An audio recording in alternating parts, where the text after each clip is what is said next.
राजन, जान पड़ता है तुमने लसोड़े के पत्तों पर भोजन किया है या उसका फल खा लिया है, इसी से तुम्हारा तेज क्षीण हो गया है। अतः तुम बंदी की बात सुन रहे हो, अथवा इस बंदी द्वारा की गई स्तुतियां तुम्हें उन्मत्त कर रही हैं। यही कारण है कि अंकुश की मार खाकर भी न मानने वाले मतवाले हाथी की भांति तुम मेरी इन बातों को नहीं सुन रहे हो।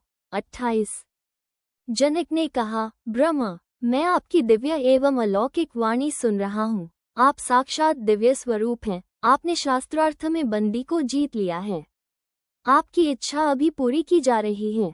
देखिए, यह है आपके द्वारा जीता हुआ बंदी। 29।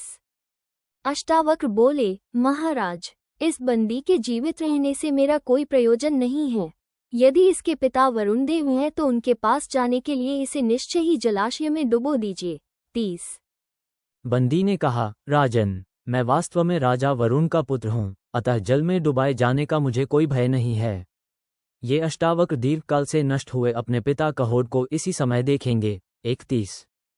लोमश जी कहते हैं, युधिष्ठिर, तदनंतर महामना वरुण द्वारा पूजित हुए वे समस्त ब्राह्मण जो बंदी द्वारा जल में डुबोए गए थे, सहसा राजा जनक के समीप प्रकट हो गए। 32।